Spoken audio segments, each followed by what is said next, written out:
Welcome to part 2, looking at the Best in Low exhibit at the Petersen Automotive Museum. I'm Dr. Denise Sandoval, co-curator of the exhibition, and I'm also professor of Chicana and Chicano Studies at Cal State Northridge.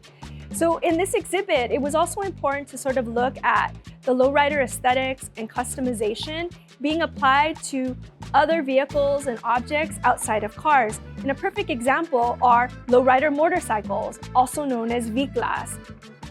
And then by the 1990s, in the lowrider community, you see it on lowrider bicycles. And eventually by the late 90s, early 2000s, you begin to see engraving on the cars. So this is lowrider Tricycle, Emily's dream. And Jose Espinosa and his daughter Emily kind of created this vision of this trike, and it's won Trike of the Year at many sort of lowrider car shows. And I think it also looks at the way that fathers are even integrating their daughters with the lowrider bicycle scene. 2006 Harley-Davidson Road King, La Vida Loca. This 2006 Harley-Davidson Road King is made to cruise the boulevard, cruise the highway, cruise the road. And it also represents New Mexico. New Mexico is often considered the lowrider capital of the United States, self-proclaimed, I might add. But when you sort of look at the lowrider custom aesthetics, they'll use different paint styles, different type of customization. And what I want to pay attention to on this motorcycle are sort of the religious symbols that you often see on lowrider cars, but is very particular to New Mexico. And you have here La Virgen de Guadalupe, who's the Mexican Virgin Mary, who really represents the syncretism, or what I like to say, the blending of Spanish culture with the colonization in 1521 of Mexico, also with the indigenous culture. She's often considered sort of the patron saint of Mexico, and she represents sort of that mixture of Mexican identity. And it also speaks to the commitment that a lot of Chicanos and Latinos have to Catholicism. And what I love about it is you have angels by La Virgen de Guadalupe, but they're kind of cholo angels. And so it's really a mixture of sort of Mexican history, but also Chicano aesthetics as well, and sort of representing lowrider culture. You can notice that it's sitting really low on the pedestal. It can't really cruise the road like that. So what does it have? Hydraulics. So I think what's great is even hydraulics are also used in vehicle culture, motorcycle culture, to keep that low aesthetics, like at car shows or like here at the museum. But when it's on the road, they're gonna raise it.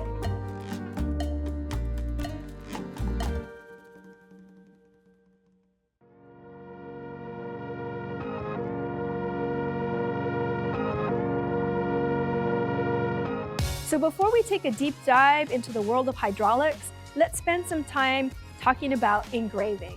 So engraving as a technique is something that comes over from Europe with Spain. Think about sort of engraving on like swords, on armory, on guns. And so when it comes to Mexico, you begin to see that on silversmithing, also leatherwork. And a perfect example is this beautiful 2006 Harley-Davidson Road King out of Texas called La Charra. La Charra means cowgirl. And Texas and their style is always over the top. They always say everything bigger in Texas, and this motorcycle is a perfect example of it. And so you see the engraving on the wheel. Every part of the motorcycle where it can have metal and chrome and gold is engraved. What I love is even the leather work, right? And when you think about sort of Mexican history with horses and what we call charro culture, a lot of like the horse saddles and all the leather work is also engraved. And so to me, this motorcycle sort of represents all these customization techniques that go back to our colonial world in the modern era. So in the exhibit, we have many examples of lowrider bicycles and kind of the radical customization and really the art that's being created through this bicycle custom culture. Here we have 2015 Azteca de Oro, and what I wanted to draw attention to is again, continuation of the indigenous themes like we saw in the truck, Kodos 53. You have the Aztec calendar here on the front wheel. You also have sort of pyramids right here in chrome and gold chrome. And I think when we sort of think about again, why a lot of the Chicano lowriding scene is drawn to sort of the Aztec imagery, it represents the foundational roots of our Mexican identity.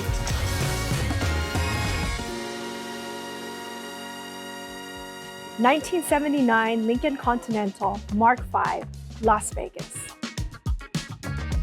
So in this exhibit, it was important that we sort of bring out some lowrider icons. And this is the Las Vegas car, a 1979 Lincoln. And it really represents the more radical customization of the lowriding world. It won Lowrider Car of the Year in 1994, 95. And if you look at it, it is completely done in homage to Las Vegas and casinos. The upholstery work, radical customs, the doors open up to sort of certain games in Vegas. You have card tables, you have roulette, and you also have beautiful murals done by the artist, Mr. Cartoon. And so when you sort of think about what it means to not just only win at the shows, a lot of lowrider owners also want to have their car in the pages of Lowrider magazine and also on the cover of Lowrider magazine. So Lowrider magazine was started in 1977, and it was a way to not just celebrate cars, but also celebrate the Chicano community. And as you look at some of the covers featured on this wall, you see the way that Lowrider magazine not only created a space for customizers to keep up to date of the latest trends, but also to build community. So in thinking about lowrider aesthetics, we have to talk about the innovations of hydraulics. In 1958, California Vehicle Code stated that your car couldn't be lower than the bottom wheel portion. So that meant guys who had their cars low to the ground could receive tickets. So hydraulics in 1959 really introduced the idea that you could go from being illegal to legal at the street level. And the original hydraulics were surplus World War II aircraft parts. Think about the parts that lower and raise the wing flaps on an airplane. So Ron Aguirre was one of the first to put hydraulics on a car, and actually was like on a Corvette. So where hydraulics was an important innovation for raising and lowering your car to be street legal, the other way is thinking about how hydraulics added to performance, or like we've already talked about, using your car to be seen in the world and really making a mark at the boulevard and at the shows. And so when we sort of think about best and low, we're also talking about best and high. So hydraulics is not just about hopping at the boulevards or at the show, but also cruising the boulevard on its side. What we have here at the Petersen is Sandy Avila's 1984 Oldsmobile Cutlass called Simply Beautiful. And to me, this car represents where we are today, where women are having their own car shows, creating their own car clubs, and using the lowrider community to create empowerment for women and really represent sisterhood. 1966, Chevy Caprice, Game Killer. So with this exhibit, it was important to not just reflect the gender diversity and the women on the scene, but also the long multicultural history of lowriding, especially here in Los Angeles, where African Americans played a significant part in building the culture and also in regards to customization and aesthetics. This car that we have here is owned by Tina Blankenship Early, and she is known as the First Lady of Lowriding, the only woman right now that is in the Lowrider Hall of Fame. And so I think what's important with this exhibit is looking at the way how diversity is reflected, not just in the customization styles, but in the community and the way that people use their cars to tell their story. So Game Killer is a daily street car. And if you notice, there's an LS1 swap engine that gives the vehicle more power. And when we sort of think about that more power, it also adds that modern edge because the engine is from the late 90s, early 2000s. And that sort of innovation in lowriding is best exemplified to Japan and the way how they're adding sort of art and high performance as well as innovative techniques to their lowrider cars. The Japanese started getting interested in lowriding in the 1990s. And one of the main places was Lowrider magazine that was highlighting Japan in the 90s and even had their own magazine, Lowrider Japan.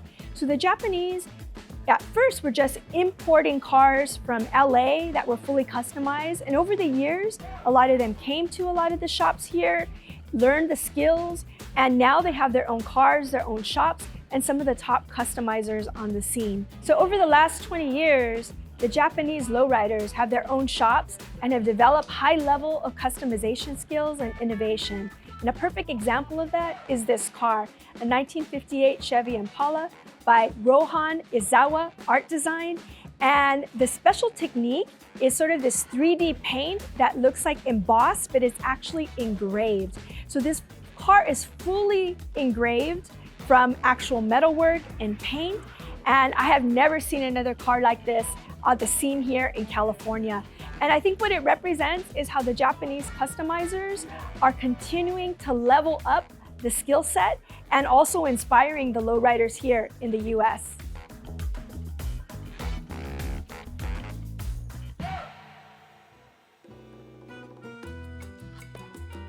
So along with the global impact of lowriding, there's also an artistic impact. In this exhibit, we wanted to include a space for artists to represent their vision of lowriding and also reimagine the future of lowriding. And so when I think about lowriding today, it has a lot to not only teach us about car customization, community, art, but more importantly, the way that this is a culture that brings diverse communities together all around the celebration and love of the lowrider car.